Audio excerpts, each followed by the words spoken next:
Hi guys, welcome to ITI teaching. ITI teaching के first lecture में आज हम जानेंगे सेफ्टी एंड प्रिकॉशन यानी सुरक्षा और सावधानियाँ। सेफ्टी एंड प्रिकॉशन यानी सुरक्षा और सावधानियाँ क्या होता है।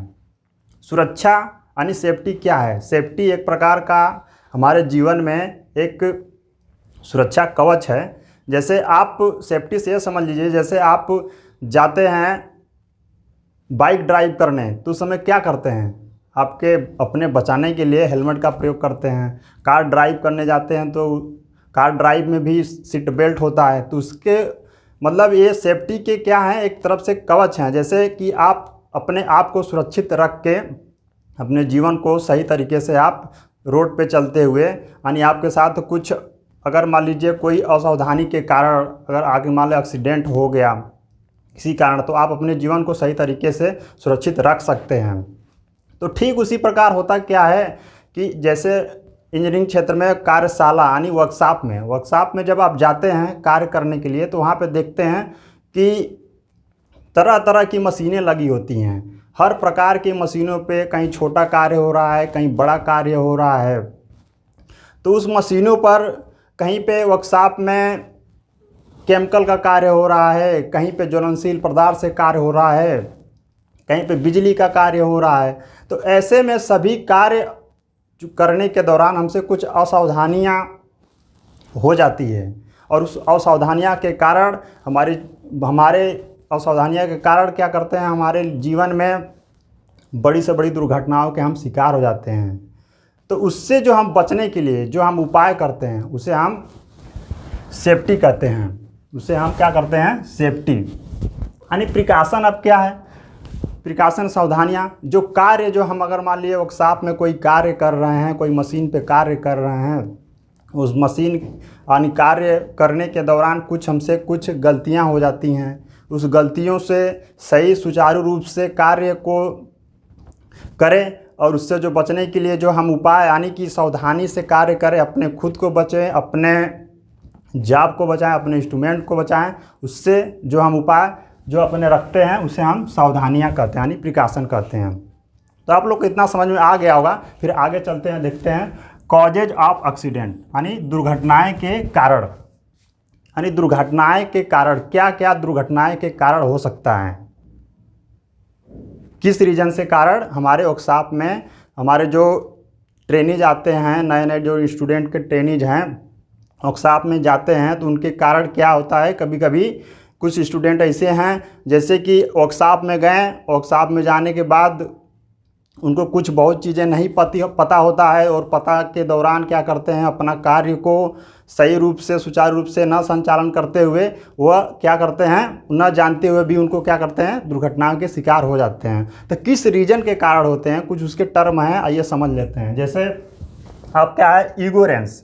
आप लोग देख रहे होंगे इगोरेंस कि इगोरेंस यानी अज्ञानता। अज्ञानता क्या है, दुर्घटना का बहुत बड़ा कारण है।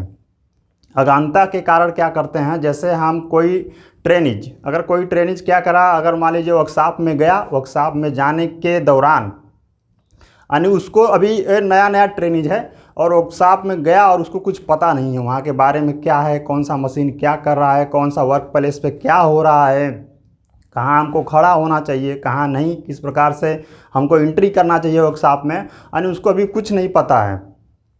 और उस दौरान वह क्या करता है, अगर कार्य के लिए कुछ सोचता है, अगर कार्य करने के लिए बारे में जानता है, अगर कुछ सोचता है, तो क्या है, उसके लिए दुर्घटना का कारण बन जाता है।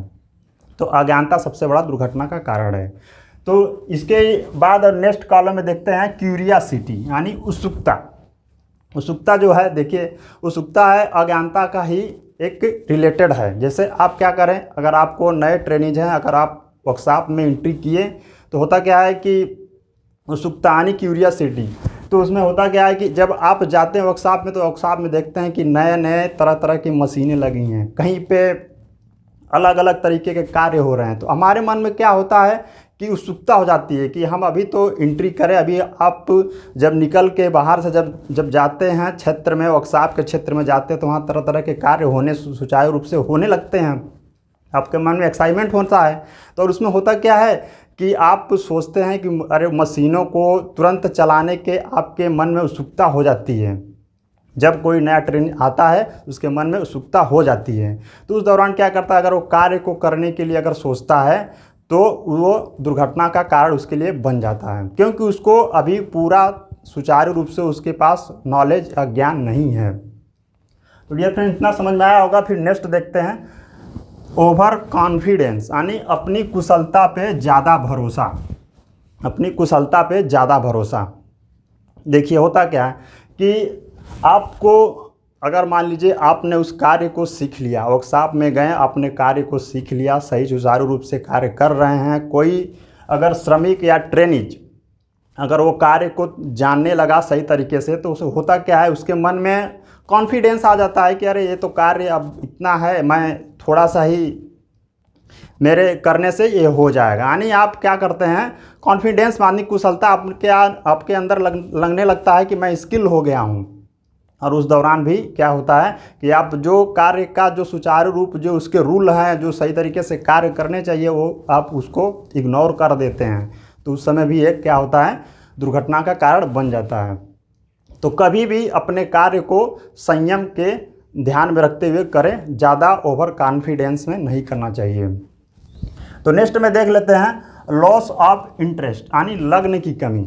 लग्न की कमी के कारण भी एक्सीडेंट यानी दुर्घटनाएं के कारण होते हैं। जैसे आप कोई कार्य कर रहे हैं, आपका कार्य करने में मन ही नहीं लग रहा है, आप फिर भी कार्य किए जा रहे हैं, तो उस दौरान भी यानी दुर्घटना के कारण बनते हैं। आगे देख लेते हैं यानी wrong mannerism and wrong dress. ये आप लोग देख रहे होंगे कॉलम में, ये भी एक क्या है, कॉजेज है, यानी कारक है, यानी एक्सीडेंट के दुर्घटनाएं के कारण हैं। तो क्या होता है, रॉन्ग मैनर यानी गलत तरीका, मैनरिज्म यानी गलत तरीका, कार्य करने का गलत तरीका। जैसे क्या है कि आप वर्कशॉप में गए, आपको क्या करना है, एक स्क्रू को खोलना है।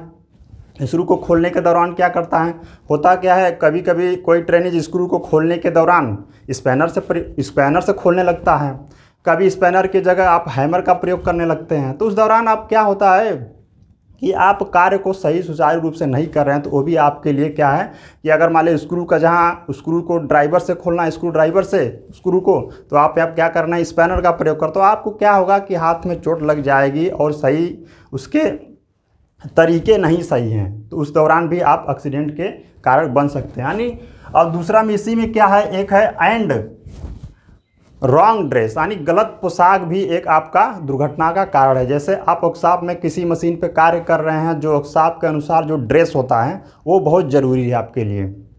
तो वर्कशॉप में गलत पोशाक भी एक दुर्घटना का कारण है। जैसे आप अगर किसी मशीन पे कार्य कर रहे हैं, आपके कपड़े ढीले हैं, तो उस दौरान क्या होगा, मशीन अगर अपने मोमेंटिंग तरीके से अपना कार्य कर रही है और कपड़े आपके ढीले हैं, तो आप क्या करेंगे, उस मशीन पे कार्य कर रहे हैं, अचानक से आपने झुका, आपके कपड़े उसमें फंस गए।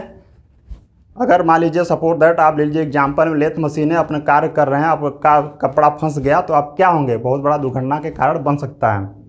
इसलिए कभी कभी ये होता है, कुछ स्टूडेंट ऐसे होते हैं, कुछ ट्रेनिंग जैसे कि अपने हाथ में बड़े बड़े कंगन के कड़ाइयाँ पहने रहते हैं, वो भी एक बहुत बड़ा रीजन है दुर्घटनाएं के। यानी कि जो आप वर्कशॉप के सुचारू रूप से जो ड्रेस हैं उसको आप फॉलो करना चाहिए।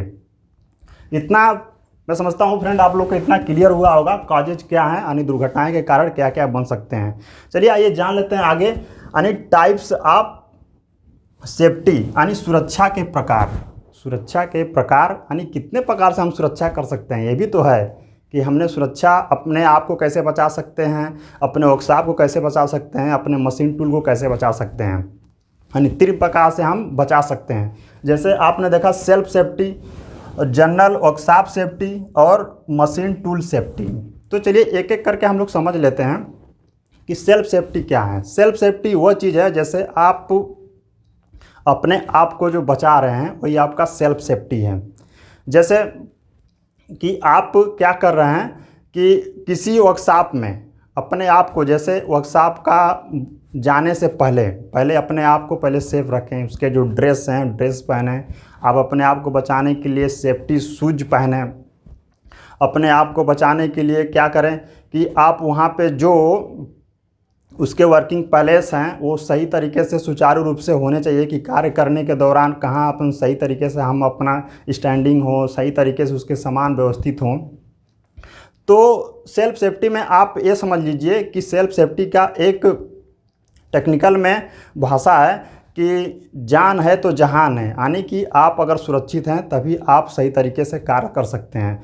फॉर एग्जांपल मैं छोटा सा आपको दे सकता हूं कि सेल्फ सेफ्टी में जैसे आप अगर किसी मशीन पे कार्य कर रहे हैं तो मशीन पे कार्य करने के दौरान होता क्या है कि मशीन का कार्य करने के दौरान अगर किसी मशीन में एक्सीडेंट हो जाने के कारण उसके पार्ट टूट जाते हैं तो आप क्या करते हैं, मार्केट से जाके उनको पैसा या मोल देकर खरीद के दूसरा पार्ट लगा देते हैं और वो मशीन सुचारू रूप से कार्य करने लगती है, सुचारू रूप से कार्य करने लगती है। अगर मान लीजिए आपके साथ अगर आप कार्य कर रहे हैं, आपकी अगर उंगली कट जाए, हाथ कट जाए, आप अगर चोटिल हो जाएं तो क्या आप मार्केट से पैसा देकर अपनी उंगली लगवा सकते हैं, अपने हाथ को लगा सकते हैं? नहीं। आप एक बहुत दिनों के लिए बहुत विकलांगता हो जाएगी और आप खुद अपने आप को संयम समझेंगे कि हम क्या किए हैं। तो इसीलिए आप पहले अपने आप को सेफ्टी रखिए, स्वयं की सुरक्षा सबसे ज़रूरी है। तो डियर फ्रेंड्स, आपको समझ में आया होगा सेल्फ सेफ्टी। और आप आगे देख लेते हैं जनरल वर्कशॉप सेफ्टी, यानी साधारण वर्कशॉप की सुरक्षा। साधारण वर्कशॉप की सुरक्षा कैसे कर सकते हैं? तो साधारण वर्कशॉप सुरक्षा में सर्वप्रथम आप जिस वर्कशॉप प्लेस में कार्य कर रहे हैं वहाँ पे साफ़ सुथरा होना चाहिए, वो वर्कशॉप का एरिया साफ़ सुथरा होना चाहिए। अगर आप किसी मशीन या किसी वर्क प्लेस पे कार्य कर रहे हैं जहाँ पे आपका बिजली संबंधित कार्य कर रहे हैं तो वहाँ पे होता क्या है, कभी कभी तारे लटके रहते हैं, तारे का कनेक्शन ढीला रहता है तो वो भी एक आपका दुर्घटना का कारण बन जाता है। तो बिजली के तारों का नंगा नहीं होना चाहिए, इससे उसमें भी आपको करंट लग सकता है। तो ये भी आपका क्या है, वर्कशॉप सेफ्टी के अंतर्गत उसको सही सुचारू रूप से देखते हुए आप सही व्यवस्थित कराएं।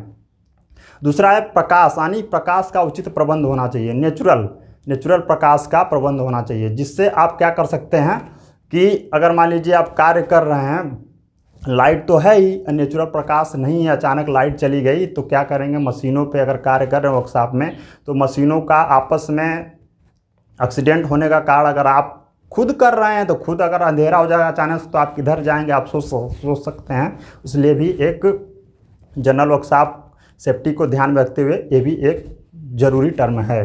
तो आगे आप लोग डियर फ्रेंड्स देख लेते हैं मशीन टूल्स, यानी मशीन टूल्स क्या है। यानी जनरल वर्कशॉप समझ में आ गया, मशीन टूल्स में हम कैसे सेफ्टी कर सकते हैं। सर्वप्रथम मशीन टूल्स में आपको समझने के लिए सर्वप्रथम बात यह है कि जिस मशीन के बारे में आपको पता है उसी मशीन को चलाना चाहिए। दूसरी बात यह है कि कभी भी क्या करिए, चलती हुई मशीन में तेल या ग्रीस नहीं देना चाहिए। और दूसरी बात यह है कि अगर चलती हुई मशीन में अगर तेल या ग्रीस देने का प्रयास करेंगे तो वह किस कारण से होगा, जैसे आप मशीन चल रही है, आप तेल या ग्रीस देने का प्रयास कर रहे हैं, मशीन मूवमेंटिंग हो रही है तो आप अचानक तेल ग्रीस देने के कारण क्या होगा, अगर आपका कहीं हाथ फंस गया और मशीन अचानक मूव कर गई तो उसमें मशीन के साथ क्या हो सकता है, दुर्घटना हो जाती है। तो मशीन को सेफ्टी में रखते हुए ये सब चीज़ें नहीं करना चाहिए। और आगे में जान लीजिए कि जैसे मशीन पे कोई कार्य कर रहे हैं तो मशीन के जाब यानी टूल को अच्छी तरीके से फिक्स करें, ताकि मशीन अगर हमने सुचारू रूप से चालू करके कार्य कर रहे हैं तो कभी कभी क्या होता है, मशीनों में जाब खुल जाते हैं। टूल क्या होते हैं, कभी कभी कटिंग के दौरान अपने आप में खुल के ढीले हो जाते हैं, तो वो भी एक मशीन के लिए, मशीन के साथ बहुत बड़ा दुर्घटना हो जाएगा। तो मशीन सेफ्टी को ध्यान में रखते हुए ये सब चीज़ें अपनाना चाहिए। तो मैं समझ सकता हूँ कि फ्रेंड्स आप लोग को ये चीज़ क्लियर हुई होगी अच्छे से। तो आगे हम आपको बताएंगे सेकेंड लेक्चर में फायर एंड फायर एक्सीडेंट, आग और आग के दुर्घटनाएं। आज के लिए बस इतना ही। Thanks for watching.